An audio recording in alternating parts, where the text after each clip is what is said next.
À peine rentré au pays, l'international Iya Traoré a organisé ce vendredi à son domicile à Taouya le tout premier championnat de freestyle. C'est pour valoriser les talents guinéens.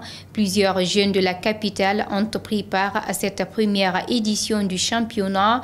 Le jeune jongleur Iya Traoré promet la pérennisation de l'événement pour booster les meilleurs Guinéens à l'international. Fodé Bakary Dansoko, Mohamed Lamine Fox.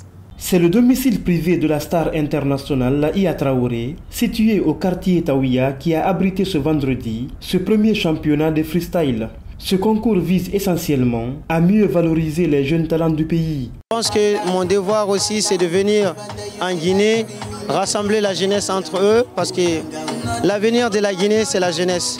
Et ils ont besoin de soutien. Et je pense que c'est important de les unir ensemble pour qu'on évolue ensemble. Donc c'est pourquoi aujourd'hui je suis là, je suis avec eux, c'est mes amis, c'est mes frères, c'est mes petits frères, mes grands frères. L'objectif visé, c'est aussi détecter de nouveaux talents, parce qu'aujourd'hui tout le monde dit Iya Traoré, mais les gens ne savent pas qu'en Guinée, il y a des gens qui sont très très forts, qui peuvent faire mieux que Iya Traoré, qui peuvent faire plus 3, 4 fois ou même 10 fois plus que Iya Traoré. Mon but c'était aussi de les mettre dans la lumière. Qu'aujourd'hui, il n'y a pas que Iya Traoré, il y a d'autres personnes encore qui sont beaucoup plus fortes. Donc il faut les soutenir et ils ont besoin de soutien. Mohamed Silla, vainqueur de cette première édition du championnat de Guinée Football Freestyle, s'est dit privilégié d'avoir remporté cette grande compétition qui, selon lui, est une ouverture pour sa carrière professionnelle. Avant de parler, je remercie Dieu d'abord, le public, mes amis, mes supporters. Vraiment, aujourd'hui, ce soir, je suis tellement content. Je pense même pas qu'ici, je vais venir mais bah, et que j'ai entendu la compétition là, je vais commencer à travailler. Malgré leur échec, des candidats malheureux n'ont pas manqué de remercier le jeune international jongleur pour la pertinence de l'initiative et s'engagent à aller jusqu'au bout de leur ambition. C'est un plaisir à partager et puis je tiens à remercier Guinée-Bus avec mes amis qui sont là pour m'accompagner malgré ça n'a pas été comme prévu, comme je voulais moi.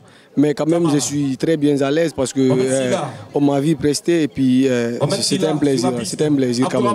Je remercie le fondateur parce que c'est la première fois en Guinée. Je suis tellement content, les mots me manquent pour expliquer ce qui est dans mon cœur. Parce que je viens de Kounara.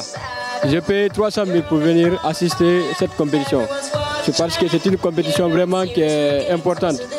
Et ça nous a poussé à donner l'occasion de se connaître entre nous et tisser des relations aussi. Pour moi, je dois dire que c'est vraiment un grand honneur pour moi de participer à une compétition qui a été organisée par Iya Traoré. Iya Traoré, c'est quelqu'un dont j'ai toujours kiffé depuis l'Europe. Je voyais ses vidéos, ses freestyles, son parcours dans le monde. Je dois dire que c'est vraiment une légende pour toute la Guinée. C'est la première fois en Guinée qu'on organise le concours du championnat de freestyle pour mettre en valeur les jeunes talentueux du Curon Iya Traoré, rassure la pérennisation de l'initiative afin de booster les jeunes Guinéens à l'échelle mondiale. Et voilà, c'est cet élément qui met fin à cette rétrospective de la semaine. À tous, merci de l'avoir suivi. C'est toujours un réel plaisir pour moi de vous tenir informés. Passez un week-end indélébile en compagnie des programmes de Guinée Buzz. À très bientôt. Bonsoir.